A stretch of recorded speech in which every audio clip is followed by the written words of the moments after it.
If your perception of a Kia is a cute little car with hamsters running around it, you better be prepared to have your mind blown away, because this is Kia's first ever rear-wheel drive luxury sedan.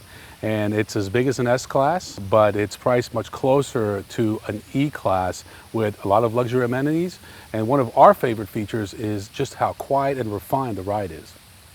There are two engine options for the all-new Kia K900. The base engine is a 3.8-liter V6 producing 311 horsepower. The upgraded engine is a 5.0-liter V8 producing 420 horsepower. Both are mated to an 8-speed automatic transmission. This car, starting at $59,000, is a big statement for Kia. My gut feeling is that this car is only going to be around for 2 or 3 years. And then, even though it may not change much on the exterior, it's going to evolve with a whole new chassis. And that's what I think is going to happen with this particular car. Bottom line is, you've got about 60 to 65 grand. This one's loaded out at 65 to spend. You do get a 5-liter V8 that has 420 horsepower, plenty of power. You have LCD gauges. You've got a massive navigation screen, about 9.2 inches. A lot of really cool features. One of the things we noticed, again, these are things you notice after driving the car for over a week.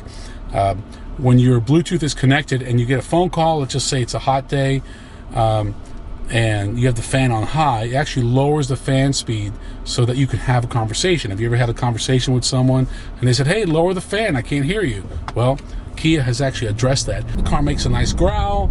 It looks good, has nice presence. If you were to look at this car and didn't see the Kia logo and said, "How much is this car?" you'd probably think 80,000, 90,000. Again, 60,000, 65 fully loaded. Those are some pretty impressive numbers. It's comfortable. We drove this up from Orange County to Santa Barbara. That's about a 130-mile drive. Very comfortable.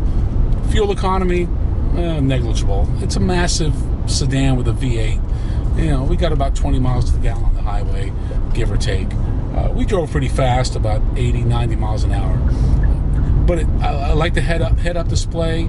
It's very visual. You have the option to change it from white to amber to green. You've got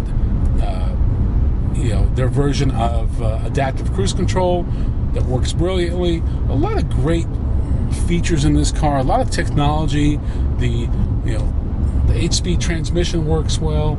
I really have no complaints about this car. It is mushy, and we found ourselves having to put it into sport mode to really kind of keep it on the road. If you're going to drive this car even semi-aggressively, you've got to put it in sport mode. And it does make a big difference when you're in that mode, because at that point you can feel that the suspension is actually working and it's not mushy. Kia has some $15,000 cars, and now this is a $65,000 sedan. Is that going to be a problem for luxury car buyers? Time will tell. What I like is that Kia has very realistic expectations, and that they're not trying to sell 10,000 of these a year. They're only trying to sell a couple of thousand a year. So I think it's more of a brand elevator, kind of a halo car. And if that truly is their objective, and if the brand can accept that to only sell 1,000 or 2,000 of these, then I think this is going to be a great first step for them. So there you have it, the all-new 2015 Kia K900 luxury sedan. I really like what Kia has done with it. Everything from the Alcantara headliner to these reclining rear seats really give you a luxurious experience, whether you're driving the vehicle or you're sitting in the back, and there's plenty of headroom too. I really think it's going to make a lot of people think twice before plopping down $80,000 or $90,000 for a full-size luxury sedan when they can get this for about $65,000.